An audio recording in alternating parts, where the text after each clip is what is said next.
Bonjour à tous, j'espère que vous allez tous très bien. Aujourd'hui je vous retrouve dans une nouvelle vidéo où je vais vous faire tout simplement une story time de l'adoption de mon chat et de l'adoption ratée d'un husky que j'avais avant.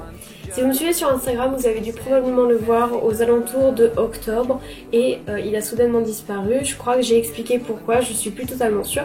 De toute manière, on est dans la vidéo où je vais tout expliquer et c'est parti!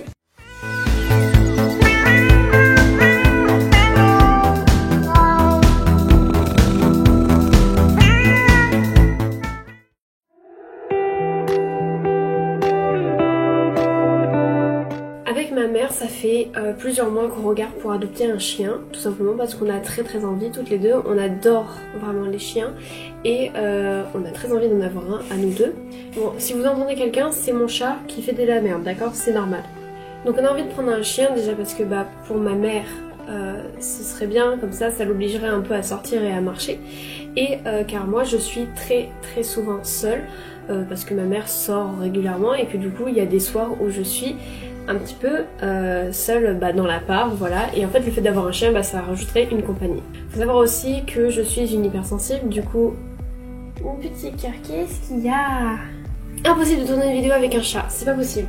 Faut savoir que moi je suis une hypersensible de naissance entre guillemets, enfin je sais pas comment dire, mais depuis toujours je suis très sensible.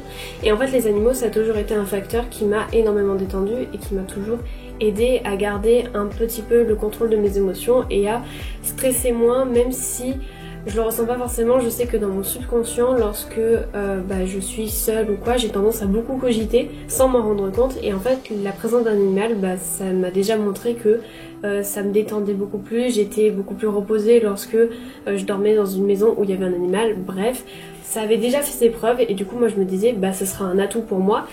J'entre au lycée, le lycée ça peut être une grosse source de stress et je sais pas encore gérer totalement. Donc... pourquoi pas. Donc pendant des mois on cherche un chien, du coup on trouve l'appartement déjà et on s'assure de pouvoir l'assumer. Et du coup moi je commence à chercher sur internet, voilà, les annonces de chiens, chiens plutôt jeunes, pas trop vieux, on n'en veut pas un tout petit mais pas un trop gros, du coup on est vraiment entre deux, on est sur un équilibre très... voilà quoi. Moi personnellement j'avais pour idée de partir sur un Shiba, déjà parce que ça vit très bien en appartement, c'est sociable et c'est pas trop compliqué, alors c'est têtu mais c'est pas trop compliqué à élever. Le hasard fait que il n'y a aucun Shiba sur le marché de l'adoption parce que oui, on voulait pas acheter, on voulait vraiment adopter, c'était notre critère mais de référence, il était hors de question qu'on achète. Du coup moi je trouve Skimo, je crois que je l'ai commencé à le regarder très tôt. Mais en fait il se passe que Skimo est quand même à 3 heures de route de chez nous. Du coup on se dit, on garde l'idée mais on va attendre un petit peu, voilà, de voir si on trouve pas plus proche, plus jeune, enfin quelque chose qui nous correspondrait mieux. On ne trouve pas, voilà. Moi j'essuie les refus par téléphone, c'est vraiment un enfer. J'appelle, je demande est-ce qu'il est toujours disponible? Non, en fait il arrivera que dans 3 semaines et dans 3 semaines ce sera plus le moment parce que on avait besoin d'un chien qui soit disponible assez rapidement parce que on voulait l'adopter sur des vacances et sur des vacances c'est compliqué de trouver sur un délai de 2 semaines un chien qui soit disponible pour nous rejoindre directement. Il y en a qui en fait sont en Roumanie, il faut les importer, du coup c'est des galères administratives, il faut les faire déplacer jusqu'ici, payer le déplacement, faire le carnet de santé parce que vous comprenez machin, faut qu'il y ait des rappels vétérinaires parce que sinon ils passent pas la frontière, un gros délire. J'en avais trouvé plein qui correspondaient à ce qu'on attendait, mais toujours un souci, donc que ce soit par rapport à la localisation, par rapport aux attentes des propriétaires entre guillemets. C'était toujours très compliqué. J'avais trouvé des chiots qui étaient absolument adorables. On m'a dit non mais c'est même pas un rêve, on vous laisse des chiots alors que vous êtes en appartement. Les gens ne vous laissent pas adopter un chien lorsque vous êtes en appartement et ça il faut vraiment vous le mettre en tête. C'est très compliqué d'adopter lorsque vous êtes en appartement. Alors les chats il n'y a pas de souci. Si c'est pas un chien extérieur il n'y a aucun problème. Mais les chiens c'est toujours un peu touchy. Du coup on est un peu, voilà, on est comme ça. Le mois de juillet passe et en fait, moi je reviens sur l'annonce de Skimo et je me dis pourquoi pas. Du coup je le montre à ma mère elle est fan des huskies donc autant vous dire qu'elle a tout de suite craqué.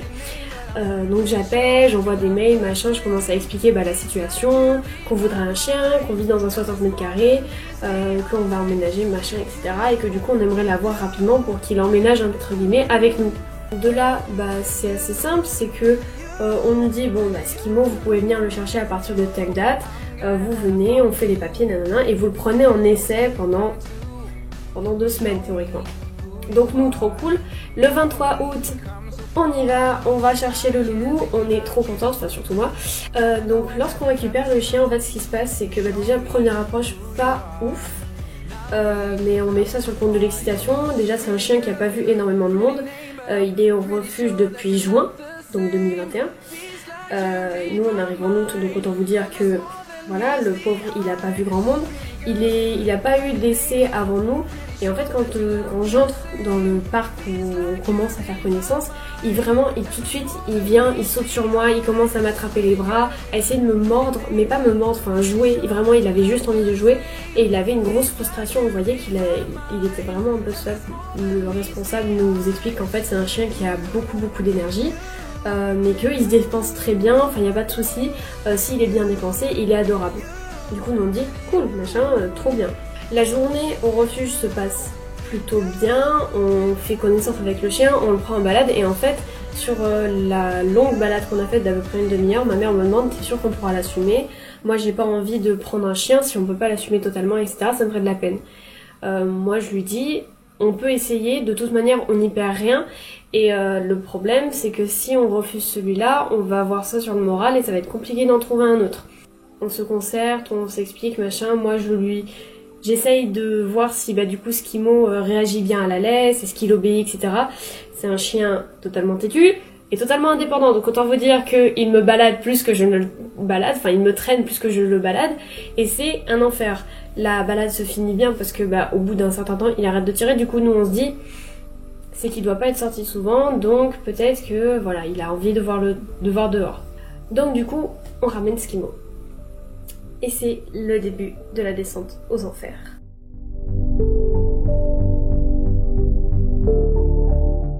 Alors au début tout se passe très bien, voilà on arrive, on s'adapte, on le sort beaucoup. Moi j'essaye de lui faire 2 à 3 balades par jour. Avec ma mère on essaye vraiment de s'organiser.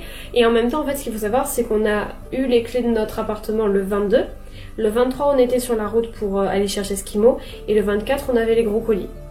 Donc c'est à dire que voilà, on n'a pas très bien joué les cartes là-dessus, et je suis en partie fautive parce que c'est moi qui ai fixé le rendez-vous. J'ai pas très bien joué les cartes et en fait il s'est passé qu'il y avait énormément de monde tout le temps, enfin il y avait plein de trucs à déménager, etc. Et le chien du coup il était un peu en mode qu'est-ce qui se passe machin, c'est déjà qu'on le change d'environnement, si en plus on lui impose un déménagement sur la conscience entre guillemets, c'est compliqué. Mais bon, la première nuit se passe très bien, il dort avec moi dans ma chambre et il dort en fait sous mon bureau. Donc je vous mettrai une image, je crois que je l'ai pris en photo. Voilà, donc il dort sur le bureau, il n'y a pas de souci, machin. Il vient pas me réveiller dans la nuit, il est adorable. Le lendemain du coup, on le sort, etc. Mais bref, là du coup on va commencer à accélérer le rythme parce que c'est là où ça devient un peu intéressant. Ce qui se passe, c'est que en fait, moi du coup je prends les cours. Du coup je ne m'attendais pas à avoir un planning aussi large, parce que il y a des fois où j'ai des trous en plein milieu de journée où je ne peux pas rentrer chez moi, c'est très frustrant. Moi j'avais pas calculé qu'en fait entre le moment où je finis les cours et le moment où je suis chez moi, il y a beaucoup de temps, il y a genre 1 heure, du coup je me tape 2 heures de transport. Waouh, j'ai mis du temps à le sortir. Je me tape 2 heures de transport par jour, c'est un enfer. Et du coup, en fait, là où je suis censée finir à 16h, je suis chez moi à 17h. Et à 17h, faut que je bosse parce que y a plein de choses à faire. Moi, j'ai encore, du coup, je commence à avoir des devoirs, je commence à avoir des choses à rendre. Et ça commence à devenir de plus en plus compliqué pour aller balader. Le matin, je m'en occupe les premiers temps parce que je me lève tôt exprès, je le sors, machin. Il y a quelques accidents, il fait un peu pipi partout, il marque un peu son territoire entre guillemets, mais ça va. Il est pas méchant, vraiment il est adorable. Lorsqu'on voit des gens, il ne saute pas dessus, ça a été un énorme soulagement pour nous. Il a été incroyable. Lorsqu'on avait des invités, il se mettait sur la terrasse, il s'allongeait, il restait avec nous, etc. C'était très mignon. Le problème c'est qu'on voyait qu'il avait très chaud et c'est compliqué.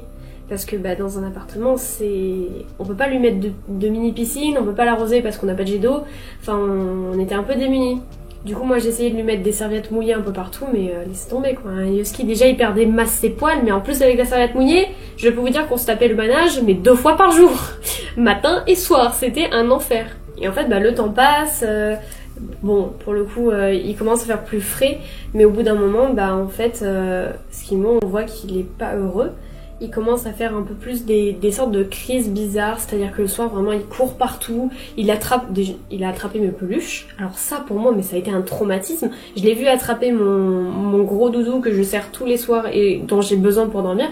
Il s'est mis à détruire, il a détruit des chaussures, il commençait à arracher les rideaux, enfin on voyait qu'il était plus heureux. Du coup bah on avait rallongé la période d'essai à cause de ce genre de mini incident et on avait vraiment peur que bah, ça empiète vraiment sur notre vie quotidienne. Et ça a commencé à le faire. On décide de le rendre en octobre pour son bien comme pour le nôtre parce que bah on voyait qu'il était très nerveux, on voyait qu'il n'était pas heureux. Le vétérinaire nous avait dit qu'il n'y avait pas de souci, qu'il était, il était habitué à l'homme, mais que bah, si ça ne marchait pas dans un 60 mètres carrés, bah, c'est juste que le chien, c'est pas forcément nous, c'est vraiment le chien qui là pour le coup avait déjà des problèmes nerveux. Du coup on l'a rendu et ça a été un peu ça a été dur. Je vous mettrai son lien d'adoption dans la barre de description si vous voulez checker. Je tiens juste à faire un petit disclaimer. On avait pris cette décision et on a réussi à assumer ce chien financièrement et avec le temps. Et le responsable du refuge nous a rassurés là-dessus. Il nous a dit que on le sortait suffisamment, il n'y avait pas de problème à ce niveau-là. C'était juste vraiment le chien qui... il ne se faisait pas à notre vie et nous on n'arrivait pas à se faire à son tempérament. Donc écoutez, c'est pas grave, c'est partie remise pour nous.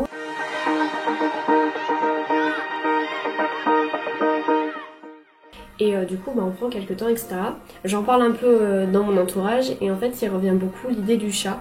Et on nous dit mais dans un appartement un chat c'est très bien, en plus t'auras pas à t'en occuper énormément, il y en a des très câlins, ça pourrait être super pour vous. Donc j'ai attendu et j'ai fait ce qu'une fille avec un projet fait. J'ai fait la vaisselle pendant 3 semaines.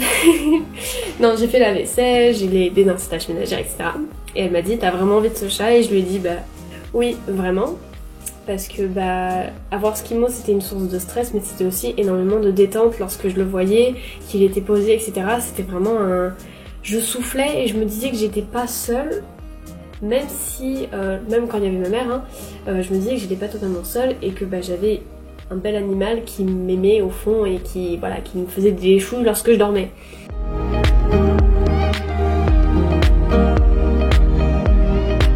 On établit des critères pareil qu'avec les chiens, du coup on dit on veut un chaton, on veut qu'il soit dans un refuge, pareil on n'adopte pas. Après au niveau du physique, on veut juste pas un noir et blanc.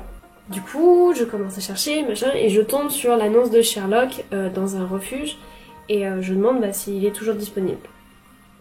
On me dit que oui, et en fait en regardant sur le site, je remarque qu'il y a aussi 2 chatons de 2 mois. Alors à l'époque Sherlock en avait 4. Il a quand même une bonne bouille, j'ai envie qu'on teste celui-là. Donc du coup, c'est reparti, on se tape, je crois, 1h30 ou 2 heures de route pour aller chercher le monsieur en fin de journée alors que j'avais cours et que ma mère bossait. Autant vous dire que c'était une grosse ambiance. On arrive et en fait on tombe sur une femme qui a du coup une grande maison et qui fait famille d'accueil pour plein de chats. La dame du coup l'attrape, elle le met dans la grande cage et du coup on essaie de le caresser avec ma mère, il crache énormément et purée qu'est-ce que ça fait peur un chat qui crache.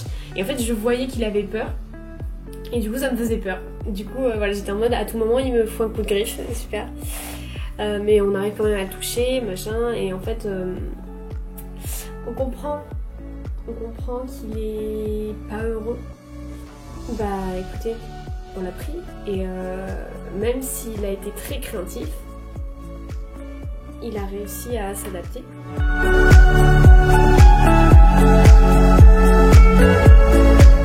Et du coup on le ramène à la maison et c'est trop bien et je suis trop contente. Du coup je fais plein de photos, voilà, plein de photos. Et au final, le monsieur ne sort pas de sa cage. Du coup en fait ce qu'on fait c'est qu'on le met dans ma chambre parce qu'on est censé lui donner accès à un espace restreint et ma chambre c'est le meilleur endroit parce que c'est assez grand pour qu'on puisse séparer ses gamelles de sa litière et que il puisse un peu voilà, explorer, reconnaître les odeurs, etc. Du coup, il ne sort pas de sa caisse, je lui mets à manger, je lui mets à boire, je mets sa litière. Dans la nuit, je me réveille alors que le monsieur est en train de manger. Et en fait, dès qu'il voit que je bouge un tout petit peu, il retourne dans sa caisse, il retourne se planquer. Les premiers jours, il se cache sous mon lit. Il ne sort pas du tout. Vraiment, il reste sous mon lit tout le temps. Et du coup, moi, je décale le coin de mon lit qui est contre le mur pour passer la main et aller lui faire un peu des caresses. D'après la responsable, en fait, c'est un chat qui a été retrouvé abandonné avec ses frères et sœurs, donc ses frères et sœurs qui sont déjà adoptés. Et lui, il n'a pas réussi à se faire adopter parce qu'il était trop craintif. Donc ça se passe bien. Le monsieur sort de dessous mon lit et en fait, lorsqu'il sort, je le fais jouer, je lui montre que ça va, c'est normal. Et en fait, petit à petit, il avait de moins en moins peur. Et aujourd'hui, lorsqu'on rentre, il a un peu peur. Il a toujours peur des inconnus, ça ne change pas. Mais lorsque je rentre et qu'il voit que c'est moi, il reste où il est et il ne fuit plus. Et en fait, il se met toujours ici, sur mon lit, sur mes oreillers pour avoir mon odeur. Et du coup, lorsque je stream ou quoi, je peux me retourner, voir sa petite bouille. Et ça fait énormément de bien. Et voilà.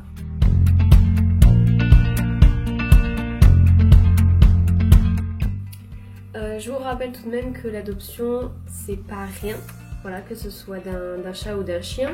C'est une grosse responsabilité et ne le faites pas sur un coup de tête.